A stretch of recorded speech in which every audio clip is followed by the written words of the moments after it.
qaataa maalin kasta laga rabo inuu qaato suudan ugu joogaa waqtiguna aad buu ugu dhow yahay qofka asaga maxaa ku waajiba inuu sameeyo seesa soonkiisu noqonaya بسم الله الحمد لله والثناء لله والصلاة والسلام على رسول الله وعلى آله وصحبه أجمعين ما بعد إلهي ما سكال تبارك وتعالى إلهي بان التوفيق ذو ويدي سنينة dadka jiran xanuunsanaya waa laba qaybood xanuunkoodu xanuun rajo leh oo in ay ka bogsoodaan rajo laga qabo marka cilmiga caafimaadka iyo talada dhakhaatiirta wax lagu dhiso iyo xanuunno aan rajo lahayn hadduu xanuunku yahay xanuun aan rajo lahayn ruuxuna la soomi kari waayo markaa wuu iska afurayaa raashiin buuna bixinayaayoo masaakiin buu quudinayaa haddii uu ruuxu xanuunkiisu rajo leeyahay ama wakhtigu ku dheer yahay oo uusan la soomi karaynin laakiin uu dib ka qallayn karo markaasi wuu iska afurayaa hadhow markuu jaanis helo ayuuna qallaynayaa marka sonkorta dadka qaba laba nooc weeye qaarna way la soomi karaan oo way jiraan dad la sooma qaarna lama soomi karaan waxay ku xidhan tahay nooca ay sonkortu tahay hadduu marka ruuxu uusan la soomi karin islamarkaana ayna rajo lahayn wuu iska afurayaa kadibna wuxuu bixinayaa fidye iyo raashiin buu bixinayaa 30 miskiin kasta hal mar wax ku filan buu siinayaa wallahu aclam جزاك الله خير شيخي سؤال الله هذا حيرنا سا شيخي قف ووالدك oo dhintay quraanka ma akhrin karaa mas'alada quraanku ma loo akhrin karaa dadka dhintay waa mas'alo khilaafiye ah lada salaf culimadii salafkii fuqahadu way isku khilaafsan yihiin inay isku khilaafaana waxa keenay mas'aladu nas ma laha daliil cad oo sugnaantiisa iyo macnaha uu ku tusayo midna uu cad yahay kuma soo aroorin sidaas daraadeed baa culimada qaar waxay leeyihiin quraan in dad dhintay loo akhriyo ma gaadhayo waxaana hormuud ka ah culimada sida qaba alimaamu shaafici calayhi raxmatullah oo u daliishanaya aayadda qur-aanka oo an laysa lilinsaani ilaa maa sacaa iyo inayna sugnaanin oo nabiga iyo saxaabadiisu aynan samaynin sala allahu calayh waalihi wasalam culimo kalena waxay leeyihiin maya waa loo akhrin karaa wuuna gaadhayaa waxaynu uga qiyaas qaadanayaan waxyaabaha kale ee nusuusta ku sugnaaday sida sadaqada loo bixiyo sida ducada oo kale sida xajka laga xajinayo qurubaadka la sameeyo ee dadkii dhintay loola niyoodo in ilaahay ajir ka siiyo ayay la mid tahay oo halkaasay uga qiyaas qaadanayaan waxaa ka mid a culimo badan waxaana rajaxaya madhabka isaga sheekh islaam ibnu taymiya caleyh raxmatullah adiga waa masale khilaafiye culimada dhexdooda waxaan dhihi lahaa mar haddii hadal galo wixii la hubo oo nas leh in lagu gaabsadaa fiican sida ducada oo kale sida sadaqada oo kale sida muxuu ahaaye xajka oo kale qurubaadka iyo acmaasha daliilka cad leh in lagu gaabsadaa fiican masaladuna masale khilaafiye ah wallahu aclam جزاك الله خير الله بركيه شيخ سؤال saddexaad waxay oranaysaa sheekh gabar weeyaan ayadoo xayd qabta quraanka intay sheedato sheekh akhrinaya ma ka daba akhrin kartaa iyaduna waa masala khilaafiye ah oo khilaafkeedu horeeyay ilaa maantana aan khilaafkeeda la afjarin dumarku markay caadada qabaan quraanka ma akhrin karaan ama cid akhrinaysa ha ka daba mariyeen ama si madax bannaanba ha u akhriyeene markay macduur ka yihiin quraanka ma akhrin karaan iyaduna waa masale khilaafiye weeye wax nas ah oo cad oo sugan macnihiisuna cad yahay oo mas'aladaasi diidayana ma jiro axaadiis baa ku soo aroortay sixadeeda iyo sugnaanteeda hadal badani ku jira qaar ka mida macnahay faa'iideynaysaa doodi badani ku jirta masalada noocan oo kaleetaana waa masaa-isha loo yaqaano mima tacumu bihi lbalwa, waxyaalihii mujtamaca iyo bulshada haystay wakhtigii nebiga sal alla alay wasalam. dumarkii caadadu waa ku dhacaysay, qur-aankiina waa yaalay. haddii aan loo ogolayn inay qur-aanka akhriyaan, si cad baa waxaa ugu soo aroori lahaa nas cad oo sugan, bal nusuus fara badan baa ku soo aroori lahayd, leanna masaladaa waxay ahayd masalo haysata qeyb dhan oo mujtamaca ka mid ah. sidaas daraaddeed maadaama aan lahaynin nas sugan oo haddana masalada ku cad, baahideeduna ay jirtay wakhtigii nebiga sal alla alay wasalam, waxaad mooddaa inay xoog badan tahay ra'yiga culimmada qaba in ay qur-aanka akhrin karayso. cumuumaadka adilada dikriga ilaahay ku soo aroortay ee dadkoo dhan u bannaynaysa cumuumaadkeedana loo deliishan karaa, laakiin laba gooraba masaladu ka bixi maysa inay tahay masale khilaafiye ah oo culimmadu ku kala aragti bedelan yihiin. جزاك الله خير شيخي. سؤال حكتا waxay oranaysaa waa isla gabar insha Allah taala soonkii aad u tiro badan ayaa iga tagay, maraan wajinayay iyo maraan xaamilo ahaa iyo maraan nifaas qabay, intaba ay iga tagay, mana xasuusto inta soon iga tagtay inta maalmood iga tagay, maxaa igu waajiba? waxaa waajib kugu ah intii aada xusuusato in aada qallayso. waa sida ay qabaan jamaahiiru ahlilcilmi. gabadhu markay uur leedahay ama ay nuujinayso inay afuri karto, xadiidka nebiga ku sugan sal alla alay wasalam, xadiid anas bin malikin anas malik ilkacbi sunan abi daawuud iyo keyrkii ku soo arooray baa sheegaya way afuri kartaa hadday uur leedahay ama nuujinayso.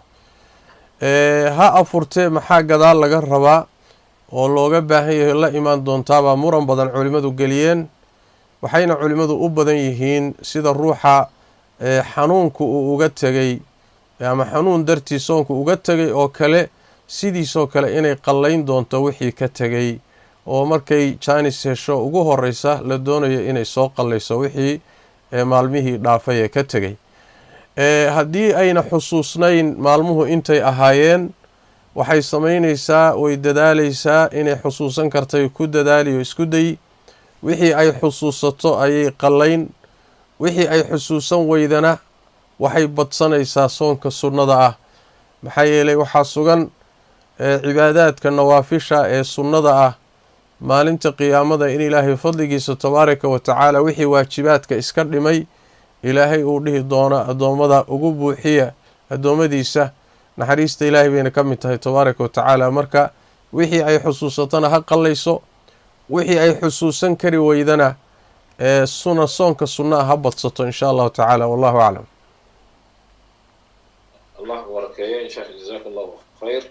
su-aasha xigtaa sheekh waxay oranaysaa maadaama maanta la helay aalado maqal iyo muuqaal ah oo video iyo telefishino iyo live ku baxaya la helay, salaadihii jamaacada iyo jimcaha iyo taraawiixdii ma lagu tukan karaa annagoo guryaha joogno? arrintaasi jawaabteedu waa maya. culimada horaan markay masalada ka hadleen salaadaha laysla tukada ee jamaaciga ah ama jumcadaba ha noqoto, waxaa loogu talagalay in meel la wada joogo oo imaamkii lagu xidhanayay lala wada joogo, ama ruuxu hadduusan la joogin xataa safafkii imaamka ku xidhnaa ay u muuqdaan oo arkayo uu muxuu ahaay la joogo. sidaas daraaddeed baa waxay ka hadleen xataa iyagoo is arkaya haddii jidad u dhexeeyaan ama dhismayaal u dhexeeyaan inayna isku xidhan karin oo salaadu aynan asaxaynin. maanta oo telefishinadii waxyaalahan soo baxeenna fuqahada iyo culimmada muslimiinta ee maanta joogta majaamicda fiqiga iyo fataawida jamaaciga iyo culimmadu masalada way ka hadleen. waxayna leeyihiin telefishinada iyo miidiyaha salaad lagagama xidhan karo, mana aha salaad jamaaca ma aha. salaada jamaacada in la wada joogo meel la wada joogo sidaasaa loogu talagalay. haddii masaladaasi la banneeyana mafsado aada u weyn baa ka dhalanaysa oo jumcadii iyo jamaacaadkii inay buraan oo ruux walba gurigiisa isagoo joogo meesha uu jamaacada kaga xidho fasaad aada u fara badan baa ka dhalanaya. sidaas daraaddeed arrintaasi arrin saxsan ma aha, bal salaadu kuma asaxayso. haddii aad gurigaaga kaga xidhato telefishin kaga xidhato salaadaadu ku asixi mayso cidda aad ku daba xidhan tahay. sidaasay culimmadu qabaan, wallahu aclam. allah barakay sheekh. su-aasha xigtaa waxay odhanaysaa lacag baa guriga ii taalla, ganacsina aan ku jirin, ilaa imisa markay gaadho ayaan zakada ku waajibaysaa, meeqa ayaana bixinaya? lacagtii ma ay sheegin inta u taalla. lacagaha ama ganacsi ha ku jireen ama yaysan ku jirin, zaka way ku waajibaysaa horta, leanna waxay yidhaahdaan waa naami biquwatihi bay dhahaan, waa wax u diyaarsan inuu siyaado. ruuxa unbaa meel dhigay mooyaane, laakiin si ahaanteeda waxay u diyaarsan tahay lacagta in la rogrogo oo muxuuna ay siyaado. marka zaka waa lagu leeyahay, laakiin zaka marka lagu yeelanayo laba shardi bay leedahay. shardiga koobaadi waxa weye waa inuu sanad u soo wareego, yacni xawalaanul xawl waaye, inuu sanad u soo wareego, sanadkiiba hal mar bay zakadu ku waajibtaa. shardiga labaadna waxa weye lacagtu inay gaadho nisaabkii zakadu ku waajibaysay, qadarka ay xoolaha zakadu kaga waajibto waa inay lacagtu gaadho. haddayna qadarkii gaadhin oy ka yar tahayna zaka laguma leh. hadday su-aashu tahay nisaabka ama qadarka lacagaha ay zakadu kaga waajibto maxay tahay, jawaabtu waxa weeye lacagahan hadda la isticmaalo waqtigii nebiga ma jirin sal alla alay wasalam ee waxyigu degayay, qur-aanka iyo sunnadu degayeen, gadaal dambey ka yimaadeen. gadaal dambe hadday ka yimaadeenna culimmadu way ku ijtihaadeen, waxaana la haleeshiiyey oo lala doontay lacagihii waqtigii nebiga la isticmaali jiray saxaabada ridwaanullaahi calayhim, oo ah dahabka iyo fidada, silfarka iyo dahabka waagaa lacagaha ahaa.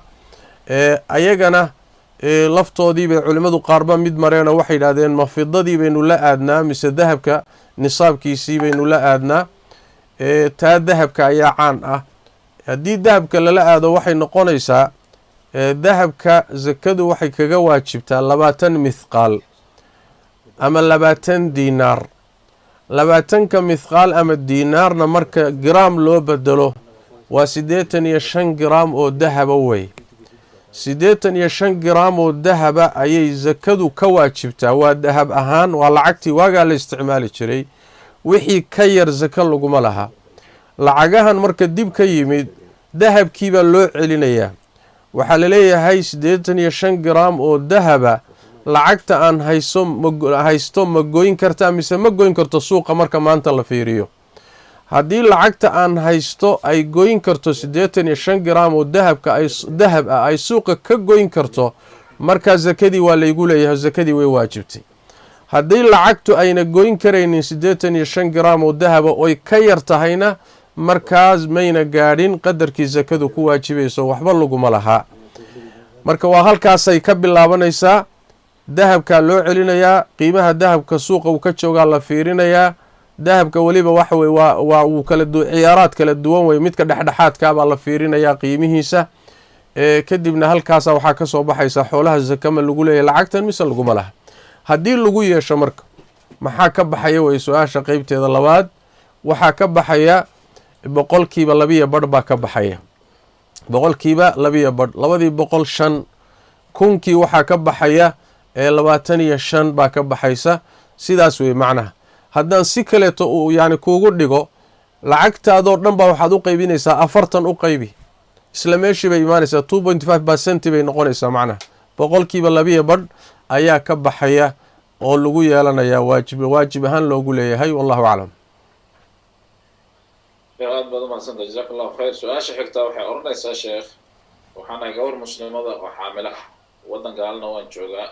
naag dhakhtarada oo gaalaha baa i jeekinta, hoos iga jeekinta. markaan kasoo imaado ka soo dhamaysto ma ka qubaysanaya? maya, wax qabaysa kama waajibayo. qabaysku keliya wuxuu ka waajibaa galmada dhex marta rag iyo dumarka, ama markaa biyaha yimaadeen ama yaysan imaanin, ama ruuxu iyadoon galma dhicin inay biyo ka yimaadaan oo shahwadii ka timaado, ama caadada dhiigga caadada ah. laakiin xubinka taranka oo shay la geliyey ama gacmaha la geliyey, fara la geliyey ama shay kale la geliyey, wax qabaysa kama waajibo. wax qabaysa kama waajibayo, weysada unbaa jabaysa. hadday weyse qabtay way un weysaysanaysaa, laakiin wax qabaysa kuma waajibayo. الله أكبر كيش جزاك الله خير. سؤال حتى شيخ وحين رنيسا أنا ير أو أفريد 8 سنة جرا أيان إيدي ولا عكس دقاء أسوأ أرورسا أيان كحد جرا مركي يقول لك دقته هاي واجبة. hadduusan xilligaa ruuxu qaangaadh ahayn dembigii bay ka rafcinaysaa qaangaadh la-aantu, oo horta dembi ma raacayo. ruuxa intuusan qaangaadhin qalinku ma fuulin, dembina loo qori maayo. laakiin wixii uu sameeyo oo xadgudub bini aadan ah ama xuquuqa uu ku xadgudbo waa lagu yeelanayaa. wixii uu xado waa lagu yeelanayaa. hadduu cid dhibaato u geysto dhibaatadiisa khata' baa laga soo qaadayaa. hadduu ruux dilo ama uu nabar geysto yacni wax weeye waxaa laga soo gaalayaa khata', la qisaasi maayo, laakiin waxaa lagu yeelanayaa magtii iyo xuquuqdii baa lagu yeelanayaa. sidaas daraaddeed xoolahaasi waxaa laga rabaa hadda ruux markuu qaangaadhay oo uu ogaaday inuu khalad ahaa oo qalinku fuulay ayaa laga doonayaa inuu gudo xoolihii uu sidaa ku qaatay khaldan. xaggee buu marinayaa? xooluhu maadaama xoolo caama ay ahaayeen, masaakiinta ha gaadhsiiyo oo masaakiinta ha ku bixiyo. wallahu aclam. جزاك الله خير شيخ.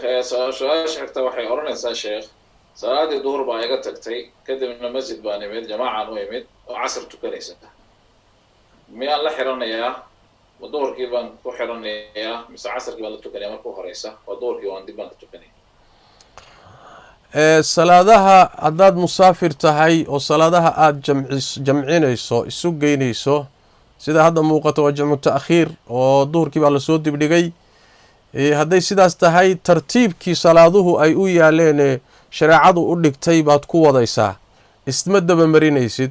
taa macnaheedu wax weeyaan casar iyadoo la tukanayaad timid, adiga duhur baad tukanaysaa oad ku xidhanaysaa. markaad dhammaysato kadib iyagu salaada ka baxaan oo aad duhurkaagii la tukatayna casarkii baad dib ka tukanaysaa. tartiibkiisay u kala dambeeyeen iyaad adiguna u kala dambaysiinaysaa. in laysku qaso casarka lasoo hormariyo duhurkana la dib mariyo sax ma aha. muxuu ahaay waa sida muxuu ahay xooga badan fuqaha badanna ay qabaan. imaamu shaafici caleyh raxmatullahi ka mid yahay. wallahu aclam. جزاك الله خير شيخ. سؤال شيخ حتى وحي نقريسا وليه هاي يرد با حوق ها بهاي قوقاتي اما نين با يرد وحقوقاتي حوق لعقتا حوق وحقوقاتي يرد اهانتا aan ninkii gabadha guursanaya uusan wax asaga ka soo go'ay aan ahayn, anigoo carruurtii lagu koriyay yaradkaasi khasabka lagu soo qaatay ahaa, dambi miga soo gaaraya maxaa seeda waajib uga nabigeenu sal alla alay wasalam wuxuu leeyahay laa yaxilu maalu mri'in muslimin ilaa can tiibi nafs. ruux muslima xoolihiisu xalaal ma aha ilaa inuu raalli ku yahay oo isagu raallinimo ku bixiyo mooye. laa ta'kuluu amwaalakum baynakum bilbaatil la ilaahay qur-aanku ku yidhi, xoolaha dhexdiinna xaqdarraha ku kala cuninaa. yaradka xoog lagu kala qaadanayo ama gabadha bixinteeda shardiga looga dhigayo ma bannaana, le-anna waxay ka dhigan tahay oo kale gabadhii oo la iibsanayo. nebigana waxaa ka sugan sal alla alay wasalam 3 ruuxee maalinta qiyaamada ilaahay uusan u naxariisanaynin oo uusan daahirinaynin oo cadaabka u diyaariyay waxaa ka mid ah ruuxa iibsaday ruux xor ah. marka gabdhaha wilaayadooda ragga waxaa loogu dhiibay aabbaha, walaalkeed, adeeradeed, ilmaadeeradeed. wilaayada waxaa loogu dhiibay gabadha maslaxadeeda weeye, inay meesha ay galayso la fiiriyaan oo ina gabadhu aynan yani wax weye meel xun ku dhicin, inay muxuu ahay la fiiriyaan oo ka baaraan degaan weye. laakiin ayagu inay ku ganacsadaan oo gabadhii wilaayadeedii ay gataan, arrintaasi waa arrin aan bannaanayn sharcan. sidaas daraaddeed xoolaha uu odaygu qaatay uu yaradka xoogga ku qaatay ama shardiga uu kaga dhigay gabadha bixinteeda, ninkii bixiyeyna uusan raalli ku ahayn, xoolo xaaraam ay ahaayeen. idinka caruurta laydinku koriyey xoolaha noocaasana caruurta lagu koriyey ayagu mukallafiin maysan ahayn. aabbahood baa xoolo u keenay, xoolihii bay cuneen, waa ku koreen, ayaga wax mas-uuliyadii ma saarnayn. laakiin waxaan dhihi lahaa maadaama duqii uu xoolahaasi si xaqdarraa ku soo qaatay, dadkii laga soo qaatay iyo ninkii laga qaaday haddaad hadda heli kartaan laba mid sameeya, ama u celiya oo xoolihii u guda, ama haddii kaleeto weydiista, cafi weydiista oo aabbe inuu saamaxo oo u cafiyo xoolihii sidaa lagaga qaadayna uu muxuu ahay iska cafiyo oo ka xalaashada, labadaa mid sameeya. wallahu aclam. jazaak allahu khayr. su-aasha xigtaa waxay noqonaysaa sheekh, dadka waayeelka ee aan soomi karin fidyo ma bixinayaan? imisayse bixinayaan? dadka waayeelka ee aan soomi karin jawaabtu waa haa, waxay bixinayaan fidyay bixinayaan. waa midda ay cabdullaahi bni cabaas iyo keyrkii ay ku fasireen wacala aladiina yutiiquunahu fidyatun طacaamu miskiin. yacni waxa weeye odayga iyo duqda dadka da-da la soomila way iska afurayaan, kadibna waxay bixinayaan raashiin bay bixinayaan. raashiinka ay bixinayaan intee dhan yahay? laba madhab baa jira oo fuqahadu ay qabaan. qola waxay leeyihin waa mudku waxa weeyaan waa nusu sac, waxaan dhihi lahaa waa nuskiilo, waaye nuskiilo. waa madhabka imaam shaafici caleyh raxmatullah. qolyana waxay qabaan ma ahee waa nusu saac oo waa kiilo dhammaystiran waaye, waana madhabka imaam axmed caleyh raxmatullah. dadaalkuna wuxuu ku jiraa kaas kiilada ah maalinkiiba 1 kiilo inay dhiibaan. hal marna way wada bixin karaan, sidii anas bn malik fi saxiixi albukhaari markuu duqoobay khaadimkii nabiga sal alla alay wasalam oo uu da' noqdo soomi kari waayey, wuxuu samayn jiray hal mar buu intuu masaakiin 30 u yeedho ayuu raashiin u qaybin jiray. marka hal marna way wada bixin karaan, in yar bay bisha gudaheeda u bixin karaan. raashiin bisil bay bixin karaan oo intay hal mar bisleeyaan bay siin karaan. raashiin caydhiin bay u qaybin karaan. qiyaastuna wax weeyaan sida fiican in maalinkiiba 1 kiilo loo qiyaaso. sidaasaa yani waxoogaa dadaalku ku jira. waase masale khilaafiya wey. culimmada qaar waxay leeyihiin raashiinka ingegeenee la siinayo ha loo raaciyo waxoogaa ay suugo ka dhigtaan. haddaan raashinku uusan bislayn, wixii ay ku bislaysan lahaayeenoo ku cuni lahaayeenoo iidaaman ha loo raaciyo. sidaas culimmada qaar baa dhahaya. wallahu aclam. jazaak allahu khayr. su-aasha xigtaa tan bay calaaqa la leedahay sheekh maxamed. waxay leedahay oo odhanaysaa fidyadii inaan bixino waan isku waafaqnay saad noo sheegtay, laakiin denmark baan joogaa ama yurub baan joogaa. fidyadan waxaa loo diraa soomaaliya. lacagta aan dirayo ma waxaan ku qiimeynayaa halkan qofka uu joogay fidyada bixinaya, mise waxaan ku qiimeynayaa soomaaliya? farqi baan u dhexeeya oo nuskiilada bariiska ah denmark iyo soomaaliya waa kala qaalisan tahay. marka xaggeen ku bixinaya lacagtaas aan ku qiimeynaya? meeshaan joogo oo yurub ah mise soomaaliya oo lagu bixinayo? meesha aad adiga waxa weeye waxa lagaa rabaayo waa raashin. meesha aad ku bixinayso muhim ma aha, laakiin waa raashin. raashiinkii bixi lagu yidhi haddaad soomaaliya ku bixinayso qiimaha soomaaliya ayaad ku qiimeynaysaa. haddaad bakistan ku bixinaysana qiimaha bakistan baad aad ku qiimeynaysaa. adiga raashiin bixi baa lagu yidhi, laguma dhihin xaggana sicirku qiimuu yahay xaggana qiimuu yahay. muhim ma aha taa iyadaa. raashiin bixi, ama raashiinka adigu haddaad doonto muxuu ahaa yurub ka dhoofi ama soomaaliya ka iibi, laakiin waxaa lagaa rabaa uun raashiinka qiyaastaasa bixi. haddii uu wax ku kalifayo qiimaha meeshaad ka iibinayso ee aad ku bixinayso qiimihiisa ayaad ku qiimeynaysaa. jazaak allahu khayr. su-aasha xigtaa waxay oranaysaa sheekh, waxaan ku dhaartay inaanan shay samayn ama waxbaan ku dhaartay inaanan samayn, wixii haddana waan sameeyey, maxaa igu waajiba? kafaara waajib ku ah. kafaarada yamiinta ama dhaarta kafaaradeeda sida ilaahay tabaaraka watacaala qur-aanka inoogu sheegay, waxaa ku laasim ah.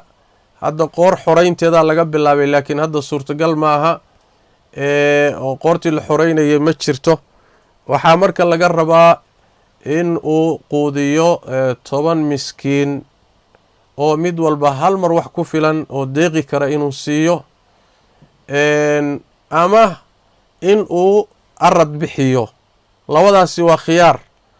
inuu quudiyo ama uu arad bixiyo, labadaa khiyaar buu leh. arad bixintana waxa weeye mid walba hal maro oo cawradiisa asturi karta ayuu u iibinayaa.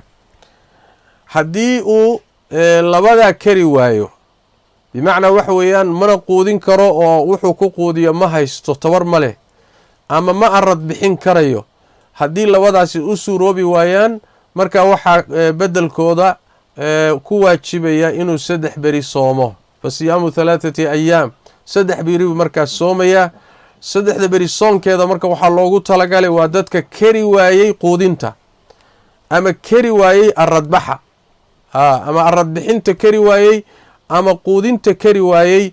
dadkaa weeye dadka loogu talagalay muxuu ahaayey loogu talagalay soonka. 3 beri bay soomayaan oo muxuu ahaayey oo muxuu ahaayey 3 beri inay isku xijiyaan baa fiican, laakiin hadday kala gogooyaanna dhib ma laha.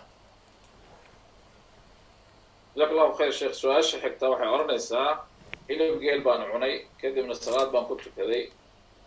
salaadaasi markaan tukaday kadib waxaan soo xasuustay in hilib geelu salaada waasada jabinayay. dib baan salaadii soo celinaya. nabigeena sal alla alay wasalam kama fi saxiixayn wuxuu leeyahay ma jirto salaad weyse la-aanihi. salaada marba haddaad dahaaro la-aan tukato, salaadaas salaad jirta ma aha. wabitaali waxaa waajib kugaa inaad soo celiso oo aad dib u qallayso. hilibka geelu sida aad sheegtayba sida saxiixa weysada waa jabiyaa, waana sida xadiidka nebiga ku sugan sala allahu calayh waalihi wasalam. walow fiqhiyan masalo khilaafiya ay tahay, haddana xadiid baa ku cad oo nas ku ah xadiidka nabigeena sal lla ly slam fi saxiix muslim. sidaas daraaddeed haddaad hilib geel cuntay, weysadii baa kaa jabtay, adoo ishalmaansanoo weysadii kaa jaban tahay baad tukatay. salaadaasi waxaad tukatay weyse la-aan, sidaas daraaddeed waxaa laasim ku ah inaad qallayso. wallahu aclam. jazaak allahu khayr. su-aasha xigtaa sheekh waxay leedahay maadaama guryahan ku xiran nahay, masaajidadiina nala ka xiray, qur-aankiina aan la xifdisanayn, kitaabka qur-aanka salaad fuleelka iyo taraawiixda mauga tukan karnaa? jawaabtu waa haa. ruuxa aan qur-aanka xifdisnayn misxafka wuu qaadan karaa, wuuna ka tukan karaa. waxayna ka sugan tahay umulmu'miniina caaisha radia allahu tacaala canhumaa. way isticmaali jireen salafku ruuxu hadduusan qur-aanka xifdisnayn inuu misxafka qaato salaada kaga tukado. hadda oo duruuftani ina haysato masaajidii laysugu imaanayey ay inaga xidhan tahayna, guryaha lagu tukanay insha allahu tacaala. ruuxii aan qur-aanka xifdisnaynna misxafku kaga tukan karaa oo salaadiisa habeenkii uu ka wadan karaa. wallahu aclam. su-aasha xigtaa sheekh waxay odhanaysaa jazaak allahu khayr. waddamadan yurubta gabdhaha muslimaadka ee jooga ee xijaabka weyn xirtaa, xilliga qababaha la gaaraa uu ku adag yahay, waxayna dusha kasii xirtaan jaakad weyn. shuruuddii xijaabka miyuu dhaawacaya? gabadha hadday xijaab qabto dabcan yani waxa wey jaakeedka ay kor ka qaadanayso, waxaa laga yaabaa su-aashu dhankay ka timid inay tahay jirkii buu ku dhagayaa oo maradii ku dhajinayaa, kadibna yani inuu muujinahayo jirka, yani waxa weeye mafaatintiisii ama maqaaticdii jirka inuu muujinayo. sidaasay su-aashu u imaanaysaa. sidaas daraaddeed waa ishkaal meesha ku jiri kara. haddii gabdhuhu ay marada qabowga iskaga xijinayaan ay xijaabka ka hoos marin karaanna waa sida fiican. haddii ay suuroobi weydana duruuf baa keentay, oo xataa haddii uu jidhkii muxuu ahaayey ama sawirayo ama uu maradii ku dhajinayo, waa masale ay arrin duruufi keenayso oo gabadhii qabowga haysu dhigto la dhihi maayo. haddii ay waxa qabowga ka celinaya ay xijaabkeeda ka hoos marin kartana way ka fiican tahay. wallahu aclam. sheekh su-aasha xigtaa aan kusoo gabagabeynayna insha allahu tacaala waxay tahay salaada shuruuqa la yidhaahdo. waxaa la yidhaahdaa cimro iyo xaj bay u dhigantaa. salaada subax iyo salaadaas inta u dhexaysana lama hadli karo baa la yidhi. maxay ka qabtaa diinta arrintaa? horta midda hore xadiidka sugnaantiisa muran badan baa ku jira. xadiidka salaatu shuruuqa culimada xadiidka isku khilaafsan, qaar waxay leeyihin waa sugan yahay, qaar waxay leeyihin waa daciif xadiidku. waa midda labaadee xadiidka saan filayo cumray ahayd xajku inuusan la soconi baan u malaynayaa cumra ajirkeed ayaa ku soo aroortay laakiin xadiidku sugnaantiisa hadal badani ku jira masalada xigtaay waxay tahay xilligaas oo qoraxdu ay kor u soo yaro kacdo xilligaasi waa xilli la tukan karo salaadii xataa duxada salaadii barqinkiibaa xataa la tukan karayaa oo salaad ahaan iyadu way bannaan tahay waqtigii karaahiyada waa lasoo dhaafay amaa arrinta ku saabsan yaan la hadlin salaada subax ilaa laga tukanayo salaada shuruuqa ama salaada qorax soo baxa arrintaasi arrin jirta ma aha sax maa xadiidkan kuma soo aroorin waxaa laga yaabaa ruuxu inuu laga yaaba inay dadku isku khaldaan xadiid kalaa jiro nabigu lehi sal alay wasalam ruuxii salaad tukada oo meeshuu salaada ku tukaday fadhiya oo aan ka kicin waxaa loo qorayaa malaa'igta muxuu ahay u ducaynaysa oo waxay leedahay allahuma arxamhu allahuma kfirlah allahuma arxamhu ilaah u dembi dhaaf ilaah u naxariiso maa lam yuxdith muxuu ahay hadduusan muxuu ahay la imaanin xadadkana waxaa laga wadaa bimacnaa ama ayna weysadu ka jabin ama uusan muxuu ahay wax saasoo kalea laga wadaaye lagama wado in uu muxuu ahay uusan ruuxu hadli karayn wuu hadli karaa ruuxu hadal aan munaasib ahayn hade meesha iyadaa marka horeba looguma talagelin laakiin waxa weeyaan salaadii subax buu tukaday meeshii uu ku tukaday iyo masaajidkuu ku tukaday siduu u fadhiyey oo ilaahay ugu xusahayey ayuu xilligaasi labada ragcadood tukaday sidaasuu xadiidku ku soo aroorayaa ajirka intaa la eg ma sugan yahay mise ma sugnana waataan horey uga soo hadalnay oo xadiidka sugnaantiisa ayaa hadal badani ku jira wallahu aclam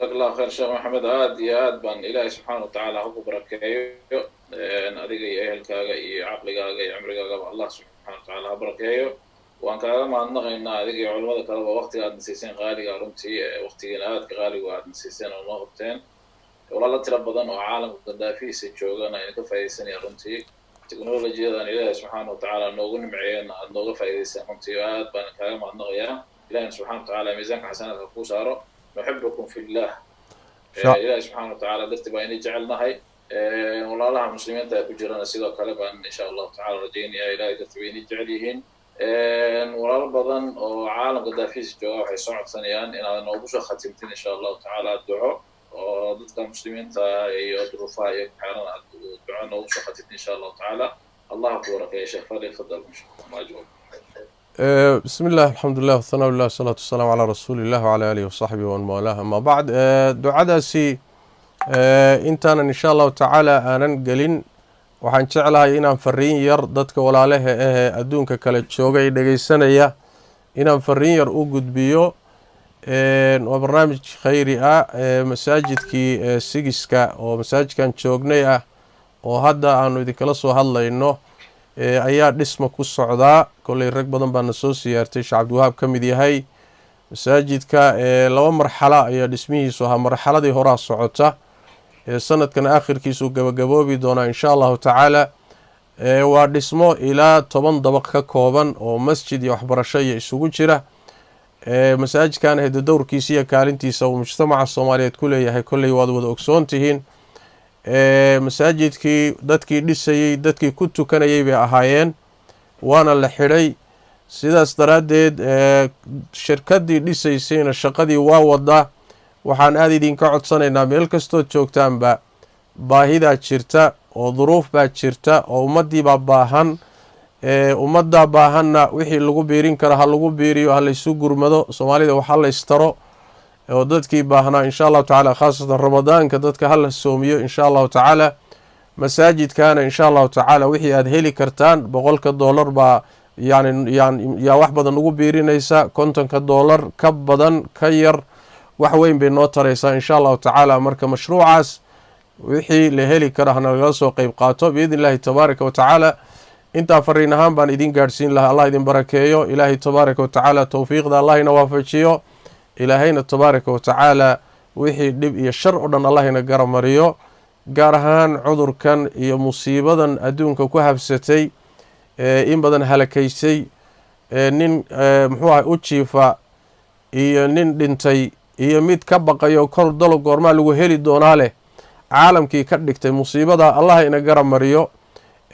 inta u jirana ilaahay tabaaraka wa tacaala ha ka caafiyo inta u dhimatay ee muslimiintana ilaahay tabaaraka wa tacaala shahaado allah uga dhigo ilaahay ha ugu dembi dhaafo innagana ilaahay tabaaraka wa tacaala cafiya caafimaad allah ina siiyo bishii ramadaan baa ina soo haysa ilaahay nabadgeliyo iyo caafimaad allah inagu gaadhsiiyo ilaahayna tabaaraka wa tacaala naxariista iyo dembi dhaafka iyo khayraadka iyo wanaagga bisha dhex yaalla ilaahay tabaaraka wa tacaala wax badan allah inaga siiyo ilaahay meel walboon joognaba ha inagu nabad yeelo ilaahay meel walboon joogtaanba ha idin xifdiyo eheladiina iyo caruurtiina iyo guryihiina iyo diintiina iyo adduunkiinaba allah inoo xifdiyo ilaahay ha idiin xifdiyo tabaaraka wa tacaala ilaahayna diinteenna wanaagsan ilaahay tabaaraka wa tacaala ha inagu sugo khaatumada allah inoo hagaajiyo ilaahay qabriga maalinta aan qubuurta galla ilaahay qubuurta ha inoo waasiciyo ha inoo nuuriyo ilaahay tabaaraka wa tacaala jannadiisa abaalgud ha inooga dhigo ridihiisa allah inagu irsaaqo ilaahay cadaabkiisa iyo cadhadiisa ha inaga ilaaliyo